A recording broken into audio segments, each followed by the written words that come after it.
사랑합니다. 축복합니다. 무엇보다도 하나님과의 사랑과 축복이 우리의 삶 가운데 차고 넘쳐나기를 간절히 소망합니다.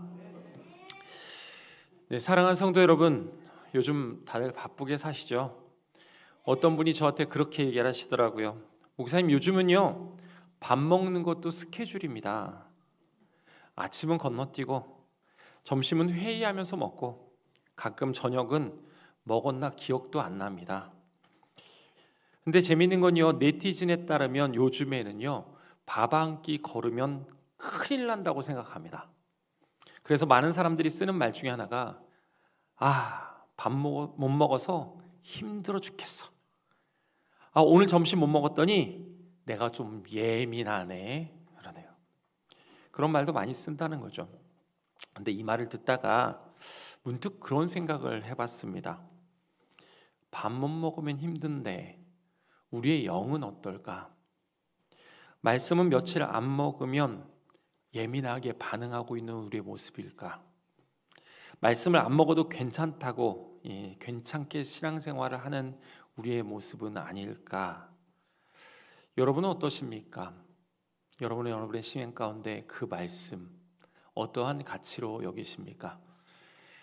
오늘 예수님께서 광야에 오셨습니다. 이 당시 광야라는 곳은 피하고 싶은 곳, 외면하고 싶은 곳이었습니다. 광야에 사람을 찾아볼 수도 없었죠.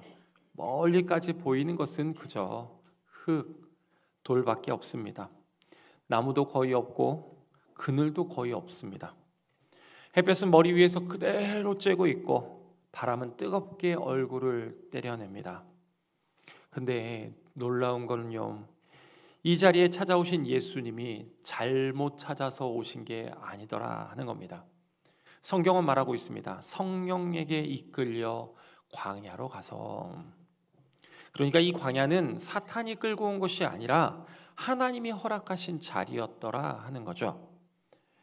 아니, 하나님하고 함께 하시면 기왕이면 좋은 자리 가야 되는 거 아니야? 편한 자리로 가야 되는 거 아니야? 왜 하필이면 이런 데로 데리고 오셨을까? 그리고 이 예수님이 계셨던 시간이 흘러갑니다. 하루, 이틀, 사흘, 그러다가 일주일, 열흘, 그리고 어느새 광야에서 40일을 지냅니다. 광야에서 굶주린 예수님께서 달라지십니다. 말씀이 줄어들고 움직임이 느려집니다. 눈빛이 흐려진 건 아닌데 확실히 기운이 빠지신 거죠. 성경은 이것을 길게 설명하지 않습니다. 단 한 문장으로 표현을 합니다. 줄이신지라. 이 말은요, 배가 조금 고프다라는 말이 아닙니다. 속이 비었고 이제는 힘도 빠졌고 몸이 이제는 한계야라고 말하고 있는 상태입니다. 여러분, 이 정도 상태가 되면 머릿속이 단순해집니다. 어쩔 때는 아무 생각도 들질 않아요. 제가 이전에 병원에 검사가 있어서 주일 저녁부터 이 다음날 검사해야 될 때까지 굶어야 될 때가 있었습니다. 근데 참 신기하더라고요. 이렇게 굶고 있으면 왜 이렇게 맛있는 게 많이 보이는지 모르겠어요. 평소에 한 끼, 두 끼 걸렀다고 해서 배고픔을 모르던 사람이 왜 때가 되지도 않았는데 배가 고픈지 모르겠어요. 평소에 관심이 없었던 잘 먹지 않은 음식도 왜 이렇게 먹고 싶은지, 이 굶어야 되는 저에게는 그저 보이는 모든 음식이 시험거리가 되더라 하는 겁니다. 그리고 이 힘든 시간, 그 굶어야 되는 시간이 다 지나면 어떻습니까? 저는 검사를 받고 있다가 간호사가 다 끝났습니다 하는 그 말이 엄청 행복하더라고요. 왜요? 이제 먹을 수 있으니까. 그런데 그 기쁨을 누릴 수 있는 기대감을 갖고 있었는데 진료를 마치면서 의사 선생님의 그 마지막 한마디에 정말 의사 선생님이 미워지더라고요. 의사 선생님이 그러는 거예요. 식사는 2시간 뒤에 하세요.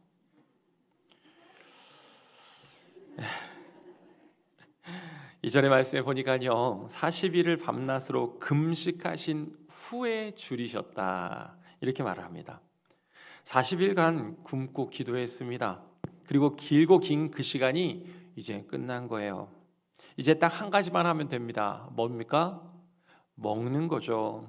바로 그때 마귀가 나타납니다. 마귀는 조용히 나와서 예수님께 합리적으로 현실적이게 마치 도와준 사람처럼 말을 하는 거예요. 너가 하나님의 아들이거든. 마귀가 하는 이 말은 두 개의 의미로 나눠집니다. 첫째는 너 능력 있잖아. 너 정도 되면 충분히 할 수 있잖아. 뭘 고민해. 그냥 하면 되지. 이제 금식도 끝났잖아. 지금 사실 급하잖아. 여기서 원칙 따질 이유가 어디 있다고 그래. 살고 봐야지. 내 선택에 의해 결정할 수도 있고 지금 충분한 능력도 되고 이제 그럴 만한 자격도 되잖아. 그런데 뭘 망설여? 당장 너가 급한데 다른 거 걱정할 때야 하는 겁니다. 두 번째 의미로는 너가 정말 하나님의 아들이 맞다고 한다면, 아니 너의 사랑하는 아버지가 너를 진짜 사랑한다면 널 이렇게 둬서는 안 되지. 환경을 들어서 하나님의 존재를 부각시키는 거예요. 하나님께서 하나님의 아들을 이렇게 둔 것에 대한 현실을 보게 하는 거죠. 어떤 현실입니까? 광야예요. 아무것도 없고 초라한, 정말 사람이 살기에는 척박한 그 땅. 거기다가 40일 금식해서 힘도 없어요. 몸도 가누기 힘든 상태입니다. 근데 더 야속한 거는요, 이것이 하나님이 보내신 땅이라는 겁니다. 광야의 공기가 무겁기만 합니다. 바람 소리만 들려요. 그리고 이제 예수님의 선택만 남았습니다. 예수님께 건넨 이 마귀의 말은 굉장히 설득력 있는 말이었습니다. 왜냐하면 이 현실에 맞춰서 합리적인 말이었기 때문이죠. 그런데 이런 마귀의 합리적인 말, 우리도 가끔 이런 합리적인 말을 많이 듣기도 해요. 이 정도면 됐잖아. 할 만큼 한 거니까 하나님도 다 이해하실 거야. 상황이 이런데 이번만은 어쩔 수 없잖아. 우선 살고 봐야지. 뭘 고민해. 현실을 따져봐야지. 쉬운 방법 놔두고 왜 고민해? 충분히 너 능력도 되잖아. 남들에게 피워주는 것도 아니잖아. 여러분, 예수님에게 떡은 무엇이었을까요? 예수님에게 떡은 무엇이었기에 예수님은 그런 결정을 하실까요? 예수님에게 떡은 먹고 안 먹고에 선택할 수 있는 옵션과도 같은 거였습니다. 내가 오늘 하고 안 하고, 먹고 안 먹고, 가고 안 가고는 선택에서 움직이는 거죠. 배가 고파도 먹을지 안 먹을지, 어떤 식당을 갈지 안 갈지, 지금 먹을지 아니면 나중에 먹을지는 항상 선택의 자리라는 거죠.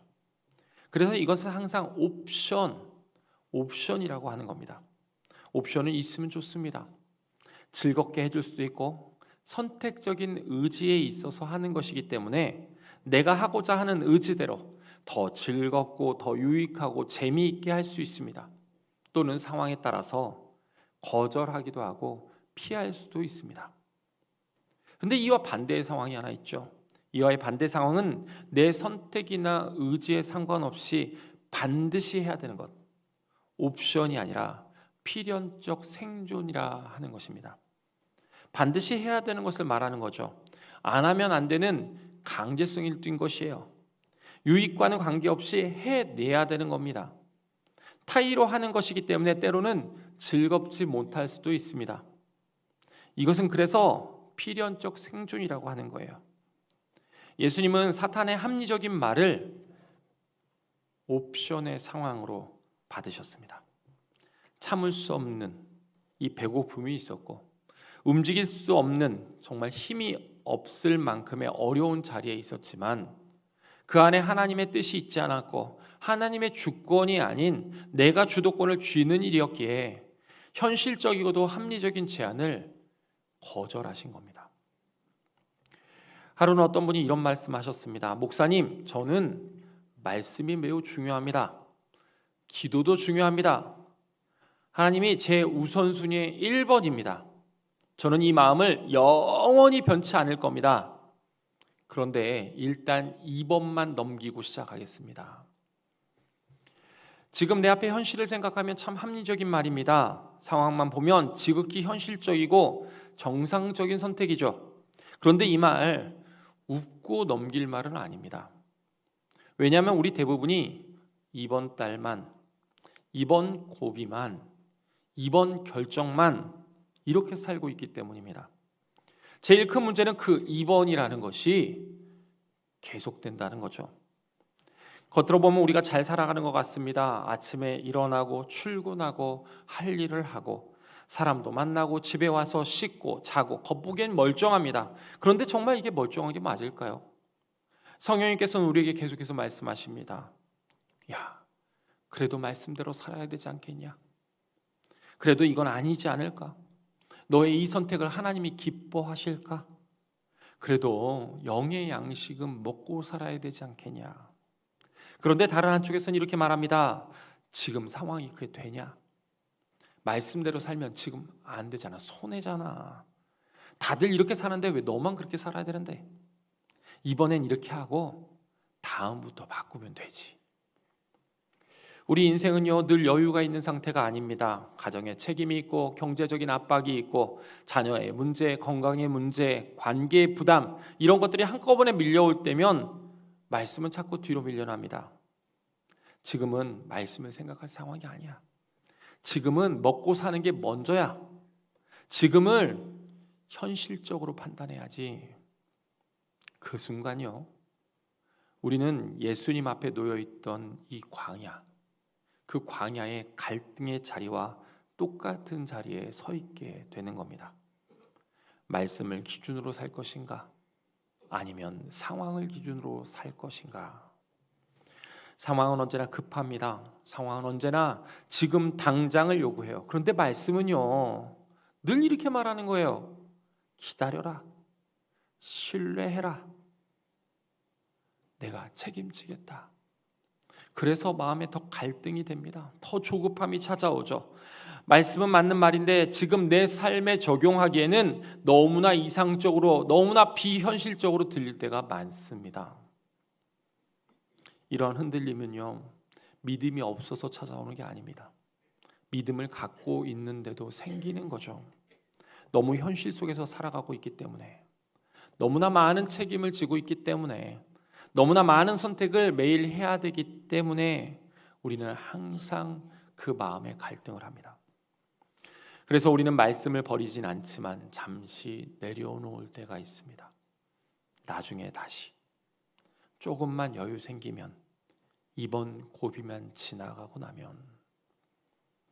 그런데 그 순간 여러분, 말씀은 생존이 아니라 있으면 좋은 것, 즉 옵션이 되는 겁니다. 예수님은 이 시험을 힘으로 이기지 않으셨습니다. 돌을 떡으로 만들 수 있는 분이셨어요. 말 한마디면 끝나는 상황이었습니다. 그런데 예수님은 그렇게 하지 않으십니다. 왜입니까? 바로 이 시험은 능력을 시험하는 게 아니었기 때문입니다. 바로 의존을 시험하는 현장이었기 때문입니다. 무엇을 붙잡고 살아갈 것이냐? 무엇을 붙잡고 살아왔느냐? 앞으로도 무엇을 붙잡고 살아갈 것이냐를 묻는 그 시험이었기 때문에 그래요. 그래서 광야의 40일 먹을 것도 없고 사람도 없고 응원도 없습니다. 그냥 배고픔은 그냥 배고픈 게 아니에요. 배가 고프면 생각이 흐려지고 판단이 흐려질 만큼의 정말 오랜 시간을 줄이셨습니다. 그 시간에 이것은 괜찮지 않을까? 사탄이 그렇게 말을 하고 있는 거예요. 너가 하나님의 아들이거든. 이 돌들로 떡이 되게 하라. 예수님은 이 시험에서 틀린 제안을 받은 게 아닙니다. 돌을 떡으로 만드는 것, 능력으로 보면 전혀 문제가 없다라는 거죠. 윤리적으로도 문제가 없습니다. 사람들 눈에도 문제가 될 게 없습니다. 문제는 딱 하나입니다. 말씀을 옵션으로 두고 살 것이냐 하는 겁니다. 지금 무엇을 붙들고 살 것이냐? 너가 붙들고 지금까지 살아왔던 것, 그럴 만한 가치가 되느냐 하는 겁니다. 여기서 예수님의 결단이 나옵니다. 예수님은 이건 시험이니까 안 한다. 하나님이 나를 도와주실 거다라고 사탄에게 변명하지 않습니다. 예수님은 도리어 자기 자신에게 선을 그으십니다. 사람이 떡으로만 살 것이 아니요 하나님의 입으로부터 나오는 모든 말씀으로부터 살 것이다. 이 말은요, 나의 이 배고픔보다 하나님의 말씀을 더 믿겠다. 지금 당장 편해지는 선택보다 하나님을 신뢰하는 선택을 하겠다. 이렇게 말하는 겁니다. 그리고 예수님은 돌을 떡으로 바꾸지 않으십니다. 이번 한 번의 타협이 이후의 모든 삶을 무너뜨릴 수 있다는 걸 너무나 잘 알고 계셨기 때문입니다. 오늘 한 번만, 이번 상황만, 지금만 예외로 두면 그 다음부터는 말씀이 기준이 아니라 상황이 기준이 됩니다. 그래서 예수님은 배고픔 앞에서도 능력을 꺼내지 않으셨고 말씀 앞에서만 살겠다고 다시 한번 또 다짐하시는 겁니다. 그래서 예수님의 승리는 배고픔이 사라진 승리가 아닙니다. 배고픈 상태로 말씀을 선택한 승리입니다. 아무도 박수치지 않았습니다. 아무도 알아주지 않았습니다. 그런데 예수님은 그 자리에서 이미 이기신 것입니다. 말씀대로 살면 손해가 보이는 때, 말씀을 지키면 내가 더 힘들어질 것 같은 그때, 이번만큼은 예외로 하고 싶은 그때, 여러분 바로 그 순간이 우리 앞에 놓인 영적인 광야 상황입니다. 그리고 그 자리에서 예수님은 오늘 우리에게 말씀하시는 겁니다. 말씀이라는 것은 선택적인 옵션이 아니다. 말씀은 필연적인 생존이다. 예수님은 광야에서 상황이 바뀌어서 말씀을 붙드신 게 아닙니다. 아무것도 바뀌지 않았는데 먼저 말씀을 택하신 거예요. 예수님은 하나님의 말씀을 신뢰했기 때문인 거죠. 여러분, 신뢰라는 게 무엇입니까? 신뢰는 결과를 보고 선택하는 것이 아닙니다. 결과가 보이지 않았을 때 드러나는 게 신뢰라는 것입니다. 재난 구조 현장에서 이런 이야기가 있습니다. 무너진 건물 안에서 구조대가 사람을 찾을 때 가장 먼저 보는 건 그 사람의 체력이 아닙니다. 무엇을 붙들고 있는가를 본답니다. 어떤 사람은 힘도 빠지고 탈출할 방법도 없는데 파이프 하나, 그 줄 하나에 붙들고 끝까지 버팁니다. 왜입니까? 붙들고 있는 게 있기 때문에, 붙들 수 있는 것이 있기 때문입니다. 그 파이프, 그 줄이 건물을 치워주지 않습니다. 상황을 바꿔주지도 않습니다. 하지만 분명한 거 하나는 그 사람을 살린다는 겁니다. 말씀이 문제를 당장 없애주지 않습니다. 말씀이 문제를 다 치워버리고 인생을 편하게 만들어주지도 않습니다. 그런데 그 말씀을 붙들고 있는 우리의 삶이 살게 만드는 겁니다. 두려워하지 말아라. 내가 너와 함께하겠다. 내 은혜가 내게 족하다. 이 말씀은 문제를 해결하는 말씀이 아니라 나를 살리는 말씀입니다. 사람은 문제 때문에 무너지는 게 아닙니다. 붙들 게 없을 때 무너지는 겁니다. 말씀이 사라지면 무엇을 붙듭니까? 말씀이 사라지면 자기의 감정을 붙듭니다. 말씀이 사라지면 내 상황이 붙듭니다. 말씀이 사라지고 나면 그 순간이 기준이 되는 것이죠. 하지만 그 말씀이 있으면 우리는 다시 설 자리가 생기는 겁니다. 예수님도 광야에서 배고픔을 없애지 않으셨습니다. 먼저 그 문제를 해결하지도 않으셨습니다. 그저 말씀만 붙드셨습니다. 그 말씀 하나가 예수님을 쓰러뜨리지 않았고 그 말씀 하나가 예수님을 십자가까지 가게 하신 것입니다. 여러분은 지금 무엇을 붙들고 사십니까? 상황입니까? 아니면 감정입니까?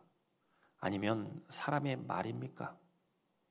아니면 말씀입니까? 말씀은 옵션이 아닙니다. 말씀은 참고서도 아닙니다. 말씀은 나를 살리는 생명줄인 겁니다. 오늘 한순간, 오늘 내 선택, 오늘 한마디의 말에서 그 선택이 오늘을 살리고 내일을 버티게 하고 끝까지 가게 할 것입니다. 말씀은 우리의 인생에 있어서 선택적인 옵션이 아니라 말씀은 우리의 인생에 있어서 필연적인 생존입니다. 말씀은 삶이 여유 있을 때 선택하는 신앙의 장식이 아니라 광야 같은 현실 속에서 우리를 쓰러지지 않게 붙들어주는 생명줄입니다. 여러분, 믿는 자들의 삶이 무엇입니까?